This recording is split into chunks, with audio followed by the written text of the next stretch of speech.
Hey everybody, Justin here. Thank you for checking out this video. And I'm doing the video on the Galton board. You can get this one. This is the Pascal's Triangle version. There's also a stock market version, and you can check them out at Four Pines Publishing. I got the links below. But I'm just continuing the kind of question series about the Galton boards. And this is question number 5. I would call this the uncomfortable question, but I'm actually very comfortable with this question and answering this question.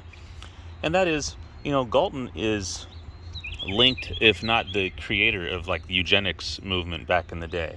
So they had some extremely pseudoscientific and racist policies, at least by today's standards, what's known.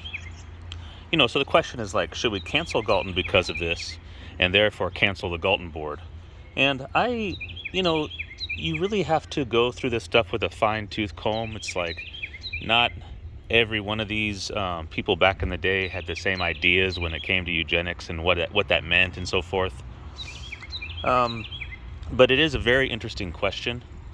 I think that looking at eugenics and what it was, and stuff, if anything they did right, if anything they did wrong, and there's lots of stuff they did wrong. We should talk about that and explore that.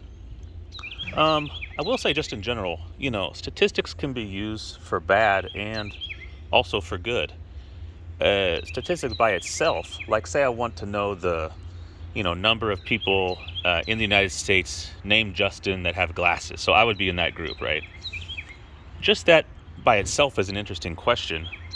But now if that information was given to a group to say like, okay, now we're going to go after and, kill those people named Justin that have glasses in the United States, round them up or make it so they can't get jobs or make them our slaves or whatever. And obviously that's bad, right?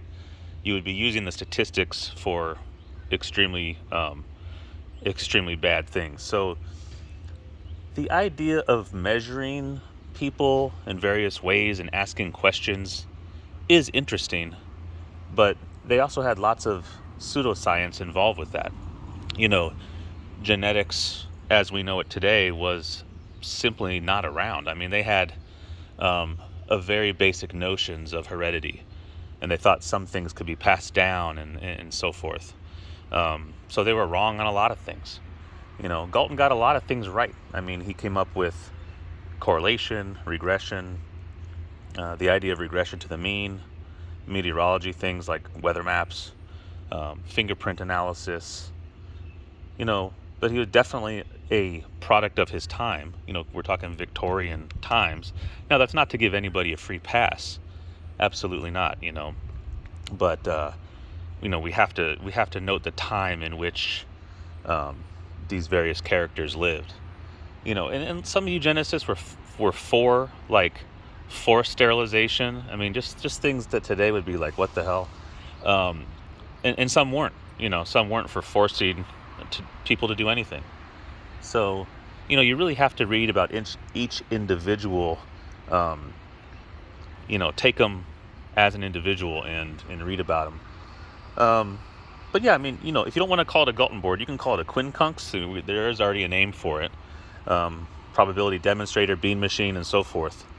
So, in my personal opinion, there are lots of eugenists that we should absolutely cancel for various things that they believed which were above and beyond. But in my opinion, Galton is not one of those.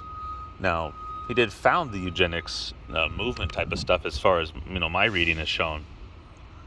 But I think he was interested in a lot of interesting scientific questions. But yeah, they definitely, by today's standards, can, no one should probably touch those questions with like 100-foot pole or a 1,000,000-foot pole because of the various implications and evidence we've had in history of those notions of measuring humans being twisted and perverted and being used for all sorts of atrocities. So, but anyways, yeah, feel free to disagree. I'd like to read your comments on it. But in my opinion, Galton should not be canceled or whatever, because overall I think he was more interested in the science, came up with a lot of interesting things, and did more good, really. I think after, or even during and after his time, people ran with the idea of, these distorted versions of eugenics, of measuring people and so forth, and really twisted it into various atrocities that I don't think we can really put the blame on Galton himself for that. So anyways, that's all I got. So thank you for watching, and I'll see you next video. Bye bye.